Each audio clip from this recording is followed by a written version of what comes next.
So last week, Uber's CEO had a big live event with an announcement about a new driver app. And after the announcement, I actually had a chance to sit down with the CEO, Dara Khosrowshahi, I think is how you say his name, and ask him a few questions about the driver experience in Los Angeles at the live event. So today in this video, I'm going to recap my live Q&A and also give you a little bit of feedback and thoughts around the announcement itself, the new driver app, and probably more importantly, the questions that I asked along with other drivers in the audience at the live event. So I wrote a blog post last week recapping this, and as you guys know, there have been a lot of people on YouTube who have done a great job of covering, the live event and the announcement itself, which turned out to be sort of a pretty big bust for drivers, since I think we were all expecting a lot more, and then it turned out that it was this new driver app. And of course, a new app is great, and there are some cool features and there are some things that will help drivers, but I think ultimately out of the issues that drivers care about, like higher earnings and upfront pricing and the commission that Uber takes and Uber Pool, right? There's 4, 5, 6, maybe 10 things that I could think of that I would probably do personally before a driver app. So there's definitely some disappointment there. And, like I said, I won't get too much into that. There are a few good takes that I saw on YouTube from Uberman, the Rideshare Professor, and also the Appreneur. So if you guys want to go ahead and check that out. But as you can imagine, there was a ton of feedback, and fortunately Uber did invite me to participate in this event because it was here in Los Angeles, and so I was able to ask the CEO a few questions afterwards. Now, like I said, there were no restrictions on the questions that I could ask him, but unfortunately the Q&A portion was not live streamed. Today, though, in this video, I'll go ahead and go over the questions I asked, paraphrase Dara's responses, and also go over some of the questions that drivers in the audience asked. Now, to be honest, his keynote itself, I thought was obviously, like I said, way too much hype. It was really hyped up, and I like, though, the way that it started. He talked about we focused too much on growth and not enough on the people who are driving that growth. We called you partners, but we didn't really treat you as partners. I never like the fact that Uber calls drivers partners, and they're really, they always want to say, oh, look, our partners are doing this, and I always just say drivers. But obviously he lost some credibility by ignoring a lot of those top issues. I think a lot of the keynote and a lot of the way the Uber driver app was built was with drivers and listening to drivers, and all that was great, but of course they didn't listen to drivers at the issue in general. So I'll leave a link to this blog post that I wrote. You can check out if you want to watch the live stream that Dara did, and I think there are a couple other product managers. It's only about 30 minutes. Definitely worth a watch, but let's get into the questions that I actually asked Dara, and there were some good questions from drivers in the audience too. Now, the session, I was only supposed to ask him about 10 minutes worth of questions, and drivers were supposed to ask the next 20 minutes, so it was definitely, looking back, it was sort of abbreviated, and I think if I do it again or get the opportunity in the future, I'll definitely ask for more time, because as you'll see, I wasn't able to go into super big depth on some of the most important topics, and probably got some criticism, or did get some criticism because of that, and probably rightly so. So I'm going to paraphrase some of these questions and Dara's answers too. The first thing that I asked him was, because we saw this video of him actually going out and driving for Uber, so that was a nice segue. I asked him, how important do you think it is for employees at Uber to actually go out and drive? And his answer, one thing that he said that stood out to me is, 90 to 95% of employees at Uber, their interactions with Uber drivers or Uber, the app itself, happen from the rider's perspective. And Uber employees all get a monthly allotment of credits, and so you can imagine they're always taking Uber and always talking to the drivers, but they're seeing it from that rider's point of view, and they're not seeing it from the driver's point of view. It sounds like Uber doesn't have a policy right now to require employees to drive, but that's definitely something that I think that they should instill. So that was sort of his message there. And then, of course, the big thing that I wanted to ask him was about driver earnings. So I kind of wanted to soften him up with an easy one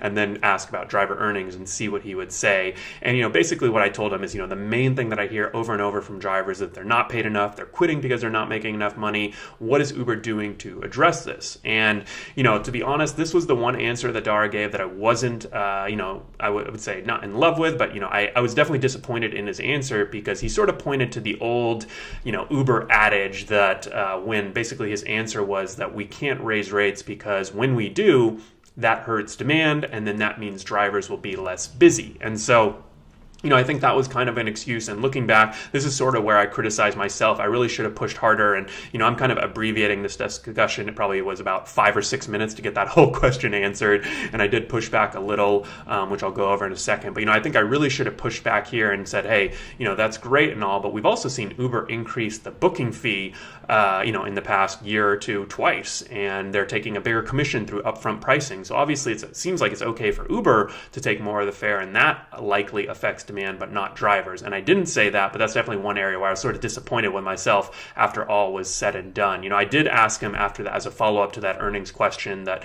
basically explaining that drivers don't really give a crap about utilization, right? It's hard to say, oh, I feel like I'm 5% less busy, but when you go out and do that ride from downtown to the airport and you're making less today than you used to, that's what you feel. I think the way that drivers think about how much they're earning and the way that Uber thinks about how much drivers are earning is definitely different. And so Dara's answer to that was sort of the similar utilization. He said that he wants drivers to have less dead time, less waiting time, and he really is focused on increasing that utilization so that drivers earn more and that they don't have to increase rates on riders. And again, he said that he has to be pretty cautious here, but so sort of the same answer, which, like I said, I'm not in love with. And, I just don't think that it's a great answer, to be honest. So definitely if I get the chance to ask him again, I'll ask why Uber is doing that. I'm sure that he'll have some reason for that. But, so that was sort of what I asked mainly about earnings. The other topic that I wanted to, that sort of naturally came up was Uber Pool. And, that I mentioned that's an example of where, everyone's getting a great deal. The rider is saving a ton of money. Uber is getting all this goodwill with passengers, yet drivers are actually paid less per mile for Uber Pool than they are for regular Uber trips. And it seems like an opportunity to actually pay drivers more. And so his response to that was that last year they added a pickup fee for the second rider on Uber Pool. But, really what he said is they're trying to make the experience what he called less hard. And, basically saying that he understands that Uber Pool is very difficult and it's very challenging, but they're launching features like Uber Pool Express, which honestly I've heard pretty bad feedback from drivers so far, and trying to reduce the number of turns you make and things like that. And one thing he pointed to was that with Uber Pool, they're discounting those rides heavily on the passenger side in order to build demand from the riders. And he talked about how with all new products, companies typically do this. And, afterwards, I didn't, this is another area where I probably could have pushed back, but we were running low on time. And, I think Uber Pool is not exactly a new product. It's been around for 3 years. So I don't know how much of that made sense. I think really Uber sort of screwed up with Uber Pool, and, they really should have given drivers much more of the benefit. And now they've dug themselves a pretty big hole. So I don't know that I agree that it's early on in its life cycle, but that's another, kind of question I asked. You can see a little picture of me here with Dara. And then there were some good questions from drivers. So, that was sort of everything I asked him about. And it's funny, it seems like it was just a few minutes worth of questions, but I think that took around 15, 20 minutes to get those questions. And I was only supposed to go for 10 minutes. So definitely not making excuses, but it was, I think in the future I'll definitely ask for more time, because I think that 10 or 15 or 20 minutes went by really quickly. So, the first question that a driver asked was about driverless cars, and obviously we know Travis Kalanick, TK's vision on that.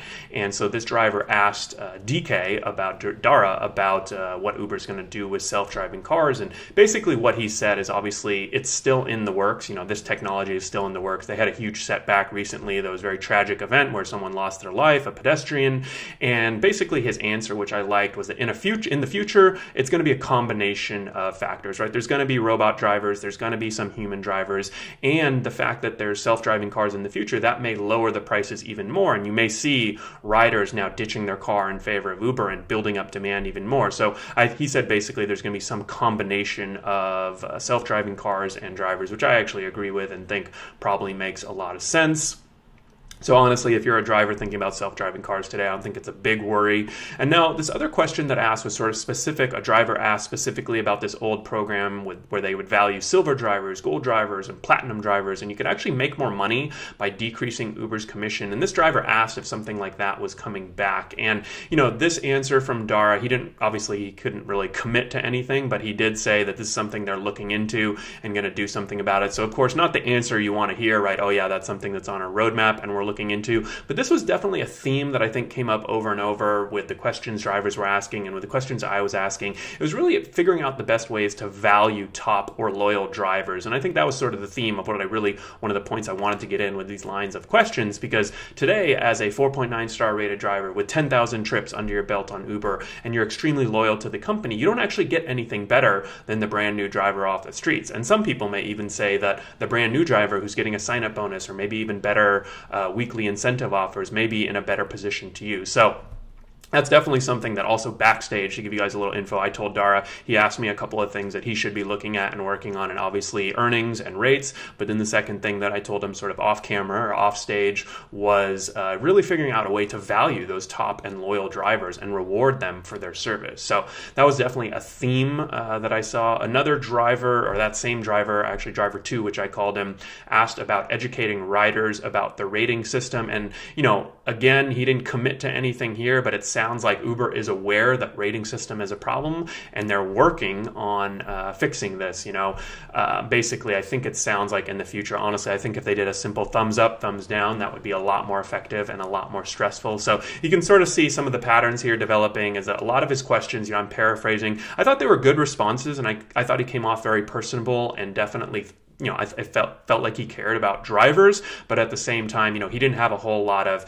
drivers have problems and he's like, this is what we're doing to fix it. It's more we're thinking about this or we're looking at this. Another driver, driver 3, asked about stock options before the company goes public, and you know, I think he did, you know, he basically kind of joked and laughed there, but this got a huge applause from all the drivers in the audience, as you can imagine. But what he did sort of pivot to is that the fact that they're looking into potentially offering benefits for a lot of those full-time drivers. And, you know, it doesn't sound like they're going to be offering options anytime soon, but they do want to figure out how to give benefits. And the last question, or not the last, but one of the other questions that I highlighted, you know, was from a driver. I picked on him because he had an I Love Uber license plate, and he literally got up and said, does anyone want to buy this license plate off of me?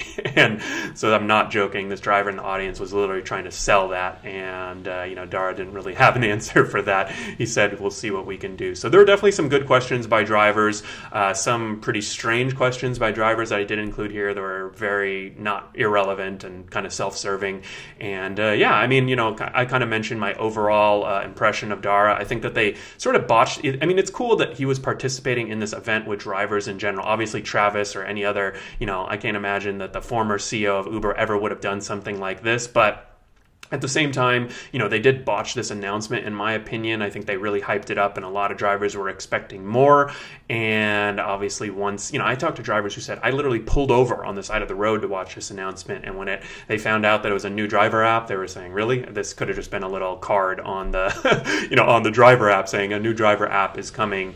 But at the same time, you know, I do think that Uber deserves a little credit for rolling out the CEO for something like this. And I hope that they do more in the future when they have a more meaningful product rollout in the future. I hope Dara participates again, because I mean, you could tell that he did want to be there. You know, maybe it wasn't super clear in the live stream, but afterwards, you know, the Q&A session with me and the drivers was supposed to last 30 minutes. I think it ended up being 45 or 50 minutes. I kind of expected him to peace out afterwards and, you know, just kind of take his entourage and leave. But he was literally answering questions one-on-one, pulling his product team into you know, answer these drivers' questions literally one-on-one. Like, drivers were asking about probably like more customer support issues. I mean, if I had the CEO, I wouldn't be asking about, you know, like how to fix this with my account, but that's what drivers were asking, and he was happy to help and taking selfies with the audience. You can see a little picture that we took here. But, you know, obviously not trying to defend that, but I want to give you guys sort of the full picture of what it was like to actually participate in this event. And you know, I think definitely, obviously, you know, I know that they asked me to participate in this so that I would get to know him and, you know, probably take it easy on him. And in some respect, I'm sure that now that I've met this guy, it's going to be harder for me to be critical of him. But at the same time, I think definitely kind of keeping Uber to it and pressing them on these issues that drivers really care about is obviously still important to me. And I'll definitely, you know, hopefully I'll get the opportunity in the future. I think one lesson learned for me is that, you know, I think I should have thought more about his potential responses, so that if he says, oh, you know, it's all about utilization, I can press him on it. Because, you know, in the moment, it's easy to say, oh, you should have pressed him or you should have done that. But I can tell you from experience, it was a little intimidating. I was a little nervous, to be frank. And But at the same time, you got to do it once so that in the future you can do it again. So that's pretty much it. I wanted to cover. And if you guys do want to go ahead and read this article on the Rideshare guy, there are a lot of comments, as you might imagine, 90 comments. Some happy with me, some pretty upset with me. But I definitely love to hear from you. And you guys can let me know what you thought about the questions that I asked Dara, and really just the event in general. Sort of the new driver app, whatever really comes to mind. And don't hesitate to reach out. If you enjoyed this video, give us a little thumbs up. If you didn't, no worries. Let me know why in the comments below. And feel free to subscribe to the channel. We release new videos every single Tuesday, Thursday, and one video on the weekend sometimes when we're feeling extra productive. So definitely reach out and feel free to stay safe out there and let me know. Look forward to hearing from you guys. Take care.